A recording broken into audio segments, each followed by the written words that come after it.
बिस्मिल्लाहिर्रहमानिर्रहीम अल्हम्दुलिल्लाहि रब्बिल आलमीन वस्सलातु वस्सलामु अला रसूलिहिन नबिय्यिल करीम व अला आलिहि व अस्हाबिहि अजमाइन। नाज़रीन व सामईन, आजकल तो एक ही बात है और वो है सैलाब ज़दगान की इमदाद की बात, सैलाब ज़दगान के साथ ताउन की बात। एक बहस जो मुल्क के अंदर इस वक्त चल रही है वो ये है कि क्या ये अल्लाह ताला का अज़ाब है, आजमाइश है, इम्तिहान है। तो नाज़रीन, मैं अपनी महदूद इल्म और अक़ल के मुताबिक ये बात अर्ज़ करूँगा कि ये अल्लाह तबारक व तआला की तरफ से आजमाइश तो है, लेकिन हमारी नालायकियों की वजह से है। हमने डैम नहीं बनाए, हमने पानी को ज़ख़ीरा करने के लिए इंतज़ामात नहीं किए, हमने कमज़ोर सड़कें बनाई, हमने कमज़ोर पुल बनाए, हमने कमज़ोर जो डैम सुनने में आता है कि बह गए हैं, अगर है इस तरह की कोई चीज़ें थी या बन रहे थे। तो नाज़रीन, अगर अंग्रेज़ के बनाए हुए आज से 100 साल पहले या 150 साल पहले के पुल मौजूद हैं और हमारे बनाए हुए पुल जो हैं चंद साल पहले के बह गए हैं, तो फिर सवाल पैदा होगा कि ये अल्लाह की तरफ से आजमाइश या अजाब है या हमारी नालायकी के नतीजे में ये हम इस इम्तिहान में मुब्तला है। बिलाशुबा इसमें कोई शक नहीं है कि हर चीज़ अल्लाह की तरफ से होती है, लेकिन अल्लाह तबारक व तआला ने अपने बंदे को बेबस पैदा नहीं किया हुआ। हमें दोनों रास्ते बताए हैं कि ये सीधा रास्ता है, ये शर का रास्ता है, ये खैर का रास्ता है। अब अगर हम पुल सही नहीं बनाएंगे, डैम नहीं बनाएंगे, सड़कें दुरुस्त नहीं बनाएंगे, दरियाओं के ऊपर होटल बनाएंगे, इमारतें बनाएंगे, दरियाओं के अंदर घर बनाएंगे और कोई पूछने वाला नहीं होगा, कोई रोकने वाला नहीं होगा, तो फिर नतीजा क्या होगा? फिर नतीजा वो है जो इस वक्त हम भुगत रहे हैं। और ये इसकी एक और दलील मैं अर्ज करना चाहता हूं कि सन 2010 में जब सैलाब आया तो अभी उस दिन मैं एक टीवी चैनल पर देख रहा था कि सेम जगह के ऊपर सेम हादसा उस वक्त भी पैदा हुआ। उस वक्त भी घर गिरे, उस वक्त भी घर बह गए, उस वक्त भी जानवर बह गए, उस वक्त भी मुश्किलात आई। वही जगह जहां 2010 में पानी आया और हम मुश्किल का शिकार हुए, वही जगह पे आज फिर पानी आया 2022 में। 12 सालों में हमने कुछ नहीं किया। थोड़ा सा अपना भी तो एहतिसाब करना चाहिए। इसमें कोई शक नहीं है कि अल्लाह तबारक व तआला ही फैसला करने वाले हैं, लेकिन अल्लाह ने कहा है कि जो जमीन में फसाद जाहिर होता है बर में या बाहर में, वो तुम्हारे अमाल का नतीजा है। क्या कभी हमने सोचा कि जो दुनिया में माहौलियाती तब्दीली आ रही है उसके हवाले से हमने मुस्तकबिल में क्या करना है? क्या हमारे आम आदमी को इसकी अवेयरनेस है? नहीं है, हमें पता ही नहीं है। सारे काम अल्लाह ही के यहां से होते हैं, लेकिन अल्लाह ने अपने बंदे को बेइख्तियार नहीं बनाया, उसे अक्ल और शऊर और फहम दी है। मेरे और आपके आका सय्यदुल अंबिया हजरत मोहम्मद मुस्तफ़ा सल्लल्लाहु अलैहि वसल्लम का ये फरमान कि इल्म हासिल करो चाहे तुम्हें चीन जाना पड़े। क्या उस वक्त चीन में कुरान और हदीस का इल्म सिखाया जाता था? कुरान और हदीस का इल्म तो मक्का और मदीना में था। हमें तारीख से यह पता चलता है कि उस वक्त चीन में ये जो लोहे के धाते हैं, इनका इल्म सिखाया जाता था। आज अगर हम इल्मी मैदान में पीछे रहें, हम फल्कियात के मैदान में, हम जदीद टेक्नोलॉजी के मैदान में, तो फिर नतीजा क्या होगा? और अपने वसाइल को जो हमारे पास हैं, ये कमीशन माफिया और ये फाइल माफिया, ये अगर हमें लेके बैठ गया है तो हमें गौर करना चाहिए ना, अपनी इस्लाह भी करनी चाहिए। उस दिन मेरा ख्याल है ये गिलगित के इलाके में यानी गिलगित बल्तिस्तान के या सवात के इलाके में हमारे सिपा सलार जनरल कमर जावेद बाजवा साहब तशरीफ़ ले गए थे। तो सहाफ़ियों ने उनसे सवाल जब किया तो उन्होंने कहा बिलाशुबा ऐसे लोगों को इबरतनाक सजाएं होनी चाहिए जिन्होंने ऐसी जगहों पर इमारतें या होटल या घर बनाने की इजाज़त दी जहां सैलाब आने के खतरात ही नहीं बल्कि वहां से सैलाब गुजरते हैं, सैलाब आते हैं। तो तलख सवाल है, आपसे कर लूं, सबसे जो सुनने देखने वाले हैं, क्या 4000 का टेंट 16,000 का करने का हुक्म भी अल्लाह ने दिया है या हम खुद कर रहे हैं? क्या 80 रुपए किलो जो प्याज था उसको 380 ये हम खुद कर रहे हैं? ये भी ऊपर से आया है। टमाटर, अदरक, हां, फिर बदकिस्मती एक तरफ लोग लुट गए, उनके घराने लुट गए, उनके इमलाक चले गए, उनके घर चले गए, और दूसरी तरफ लुटेरे पहुंच गए जो जाते हुए ट्रकों को लूट रहे हैं। ये कौन है? ये कोई इस्राइल से आए हैं, ये अमेरिका से आए हैं, ये कोई यहूदी है? ये हमारे भाई हैं, ये पाकिस्तानी हैं।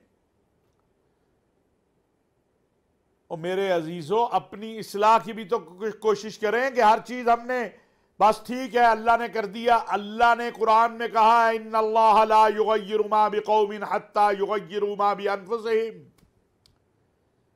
अपनी हालत भी तो बदलें, सच बोलना शुरू करें, चोरी बंद करें, जखीरा अंदोजी बंद करें, रिश्वत बंद करें, ज्यादा मुनाफाखोरी बंद करें, अपने भाई का गोश्त ना खाएं, गीबतें ना करें। छोटी छोटी बच्चियों के साथ रेप हो रहे हैं। जब हम कहते हैं सजाएं दो तो कहा जाता है कि जनाब इंसानी हकूक, ये जो रिश्वतखोर माफिया है। तो ये सारी बातें सोचने की है ना, और फिक्र करने की हैं। अल्लाह तबारक व तआला ने कहा है वलनब्लुवन्नकुम बिशैइन मिनल खौफि वल जूअ व नक्सिम मिनल अमवालि वल अनफुसि वस्समरात व बश्शिरिस साबिरीन। अल्लाह ने कहा है हम आजमाएंगे तुम्हें, लेकिन एक है अल्लाह की तरफ से आजमाइश और एक है अपनी हरकतों की वजह से किसी मामले में फंस जाना। दोनों में फर्क है। अल्लाह ताला हमें अक्ल दे, फहम दे, शऊर दे। अब अल्लाह ने हमें सब कुछ दिया है। अगर पुल बनाते हुए मैंने कमीशन खा लिया, मैंने रेत पूरी नहीं लगाई, मैंने सीमेंट पूरा नहीं लगाया, मैंने गारा पूरा नहीं लगाया, मैंने बजरी सही नहीं डाली, तो इसमें मुझे बताएं किसका कसूर है? मैंने दरिया के किनारे पे बड़े बड़े होटल बनाने की इजाजत दे दी ये सोचे बगैर कि ये दरिया की जमीन है, चलो बाकी छोड़ दो। अपने बड़ों की कही हुई बात ही, कहावत ही मान लो कि दरिया अपनी जमीन वापस ले लेता है। ये कहावत मशहूर है कि दरिया अपनी जमीन नहीं छोड़ता। और फिर ऐन दरिया के ऊपर, तो मेरे अजीज़ों हमें अल्लाह की तरफ भी रुजू करना है, अल्लाह से माफ़ी भी मांगनी है, अल्लाह के सामने भी झुकना है और अपने आप को भी ठीक करना है। कितने हम में से लोग निकल रहे हैं जो अपने भाइयों की मदद करें। कल भी मैंने अर्ज़ किया था पुराने कपड़े दे दो, फुला दे दो। अल्हम्दुलिल्लाह पाकिस्तानी कौम की एक बहुत बड़ी तादाद है जो निकली है। मैं ये नहीं कहता कि नहीं निकले, लेकिन बहुत सारी तादाद नहीं निकली। जिस तरह हमने कश्मीर ज़लज़ले में देखा, 2010 में देखा, उससे पहले उस तरह अभी तक नहीं निकले आप लोग। आपको निकलना चाहिए। वलौ बिशक्कि तमर, चाहे खजूर का आधा हिस्सा ही क्यों ना हो, एक हिस्सा ही क्यों ना हो, 100 रुपया ही क्यों ना हो। कहते मौलाना साहब एतमाद किस पे करें? मैंने कल भी एक लंबी तफसील बताई थी कि पाकिस्तान की फौज ने अब तक क्या किया। आप अपनी फौज पर एतमाद करते हैं, फौज को दे दीजिए। हर कोई कहता है हाँ फौज सही जगह लगाएगी, तो फिर दे दे फौज को। जब आपको यकीन है कि आपकी फौज आपका एक पैसा जाया नहीं होने देगी, तो फिर खुलकर जो है फौज के जो अकाउंट हैं या कैंप हैं वहां पर जाके पैसे जमा करवा दो। बाकी मैं बार बार अर्ज करता हूं कि अलखिदमत वाले हैं, अखुवत वाले हैं, मदारिस हैं, कई तंजीमें हैं जो इस वक्त मैदान में हैं, निकली हुई हैं। मैंने आपको पिछले दिनों बताया कि एक हमारे जानने वाले हैं मौलाना ज़ुबैर सदीकी साहब, वो ख़ुद गुर्दे के मरीज़ हैं, लेकिन वो पता नहीं कितने मील पैदल उनके लोग चल के ऐसी जगह पहुंचे जहां कोई नहीं पहुंचा था। और वहां तो जज्बा भी होना चाहिए, नीयत भी होनी चाहिए, अल्लाह पर तवक्कुल भी होनी चाहिए, फिर अल्लाह भी मदद करता है। और मैं यतवक्कल अल्लाह फहुव हस्बुह। नाज़रीन, पहले तो इंसानों की बात है। मैं सीधी सी बात करूंगा कि पहले तो इंसानों को बचाना भी है, उनकी मदद भी करनी है, जानवरों की भी करनी है, उनका भी ख्याल करना है। इसी तरह मसाजिद मदारिस जो हैं वो बड़े डैमेज हुए हैं, घर डैमेज हुए हैं, तो सबका हमें ख्याल करना है, सबकी तरफ हमें तवज्जो करनी है। नाज़रीन, अब कुछ बातें मैं अपनी सियासी क़यादत से करना चाहता हूँ। मैंने पूरी तारीख में देखा 75 साल में कि क्या कभी पाकिस्तान पे ऐसा वक्त भी आया था कि जब हम बहरान में हों, मुसीबत में हों, मुश्किल में हों और हमारा कौमी इत्तेहाद ना हुआ हो? मुझे तो नहीं नजर आता। बदकिस्मती ये है कि अभी तक कोई आसार नजर नहीं आ रहे कि हमारी सियासी क़यादत एक टेबल पर बैठे। वज़ीर आज़म साहब ने बुलाया, तारीक इंसाफ के वज़राए आला नहीं गए। मुझे बड़ी उम्मीद थी, पता नहीं क्यों, क्योंकि मैं थोड़ा सा जानता भी हूँ चौधरी बरादरान को। मुझे ख्याल था कि नहीं, चौधरी परवेज़ इलाही साहब इस मौके पे कहेंगे कि नहीं, हमें जाना चाहिए। अब मेरी गुजारिश ये है, मैंने कल भी की थी, और कई लोग मुझे कहते तुम क्यों बार बार ये कहते हो? मैं कहता हूँ हमारा काम कहते रहना है, हमारा काम ही ये है कि हम कहते रहें। अब मैं सदर मुमलिकत से अर्ज करना चाहता हूँ, आरफ अलवी साहब से, कि वो कोशिश करें, परवेज़ इलाही साहब को साथ ले चले। अगर वजीर आजम हाउस में नहीं बैठना तो सदर हाउस में बैठ जाइए। मुझे उम्मीद है कि वजीर आजम मियाँ शहबाज शरीफ साहब और उनके वज़रा वो इनकार नहीं करेंगे। मुझे उम्मीद है, हुस्न ज़न है। इस मामले में ख्वाजा साद रफ़ीक साहब को, अयाज सादिक साहब को, PTI की तरफ से हमारे परवेज़ खटक साहब जो हैं उनको चाहिए, फवाद चौधरी हैं, असद कैसर साहब हैं। यार कोई तो आगे आओ, कौम मर रही है, कौम भूख से मर रही है। 70% पाकिस्तान पानी में डूब गया है, लोगों के घर तबाह हो गए हैं। आए अपनी नावों को थोड़ा छोटा कर ले। हाँ, हम कोई एक दूसरे के दुश्मन तो नहीं है। आप एक ही असेंबली में इकट्ठे बैठते रहे हैं, एक दूसरे के हलीफ रहे हैं, कई आपस में दोस्त हैं। इस कौम की खातिर इकट्ठे हो जाओ जिस पर आपने हुकूमत करनी है, जो आपको वोट देती है। मैं तो इमरान खान साहब से भी कहना चाहता हूं, मुझे हो सकता है मेरा पैगाम उन तक पहुंच जाए, उनके दिल में आए कि खान साहब चलिए, आप सबको बुला लीजिए। आपने किसी के पास नहीं जाना तो आप ऑल पार्टीज बुला ले। इस वक्त आलमी दुनिया पाकिस्तान की तरफ मुतवज्जे है। हमें मुल्क में अमन, इस्तेहकाम और अपने सारी तवज्जो अपने भाइयों की मदद और इमदाद पर लगानी है। इसमें कोई कोताही हमें नहीं करनी चाहिए। अगर खुदा न खास्ता हमने कोताही की तो हम अपनी कौम को क्या जवाब देंगे और अल्लाह को क्या जवाब देंगे? ये हम सबको सोचना चाहिए, गौर व फिक्र करना चाहिए। सियासत होती रहेगी, ये मुल्क है तो हमारी सियासत भी है, हमारी इज्जत भी है। ये कौम है तो हमारी सियासत भी है, हमारे हमवतन हैं तो हमारी सियासत भी है। ये सियासत कहीं नहीं जाती। थोड़ा हौसला रखना चाहिए, हिम्मत रखनी चाहिए, एक दूसरे को कबूल करना चाहिए। नाज़रीन, ये सितंबर का महीना है। 6 सितंबर यौम दिफा। अल्लाह जज़ाए खैर दे पाकिस्तान के सिपा सालार को, पाकिस्तान की मुसल्लह अफवाज की क़यादत को। सब ने फैसला किया कि चूँकि हमारी कौम इस वक्त मुश्किल में है, इसलिए जो तकरीबात 6 सितंबर को यौम दिफा के मौके पर की जाती थी वो ख़त्म कर दी गई।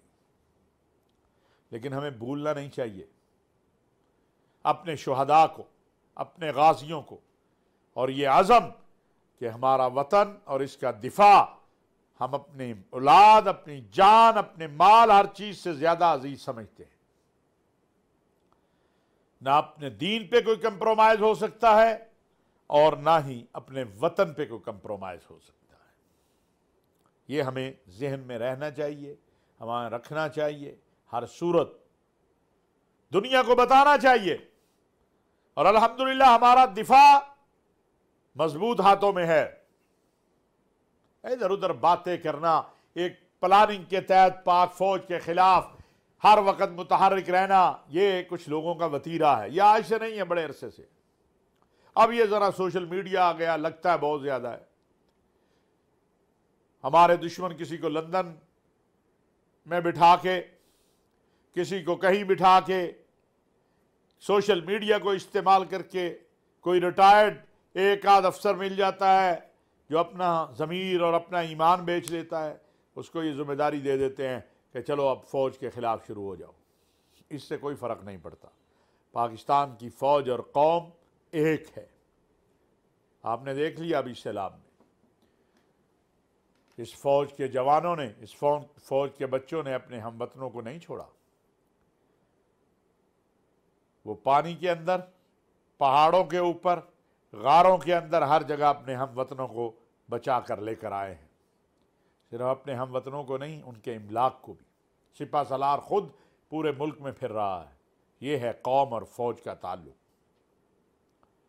उन्होंने वोट नहीं लेने, उन्होंने हुकूमत नहीं लेनी, लेकिन वो समझते हैं कि ये कौम हमारी है, ये मुल्क हमारा है, इसका दिफा, इसकी सलामती, इसका इस्तेहकाम और अपने कौम की खिदमत हमारी जिम्मेदारी है। वो तो अपनी खिदमत सर अंजाम देते हैं और रिटायर होकर घर चले जाते हैं।